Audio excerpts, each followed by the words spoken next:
ណាដែលឈឺបងកាយជើងខាងនេះ គឺខាងស្ដាំ អូខេនេះអាកាយជើងដែលបងឈឺហ្នឹងឃើញមានដោះប្លុកមួយហ៎ពយអានេះហៅគេថាបាឡាណាយើងនិយាយខ្មែរឲ្យស្រួលយល់ណា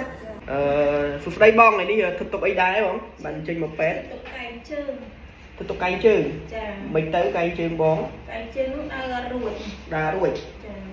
ម្ដងលាបថ្នាំម្ដងបាត់ម្ដងបាត់ចឹង ឈឺមួយថ្ងៃអីចុះបងឈឺមួយថ្ងៃអី ចូលឈឺយូរហើយតែមុនជឿមក ខាងណាដែលឈឺបងកាយជើងខាងនេះខាងស្ដាំ ជើ ហ៎ ងខាងស្ដាំ អូខេឈឺនៅកែងចំដល់កន្លែងនេះហ្មងហ៎ ចា កែងនេះហ្មងកាយនេះហ្មងអូខេពីមុនមកអត់ដែរឈឺទេត្រឹមតែមួយរយៈចុងក្រោយនេះទេណា ចា អូខេហើយបែងធ្វើការងារគេបងឯង រោងចក្រ អញ្ចឹងចុះធ្លាប់រត់យូរឬក៏ដើរច្រើនឬក៏ច្រើន អ អី ត់ទៅច្រើនទេប៉ុន្មានទេ អត់ទេណា ធម្មតា ធម្មតា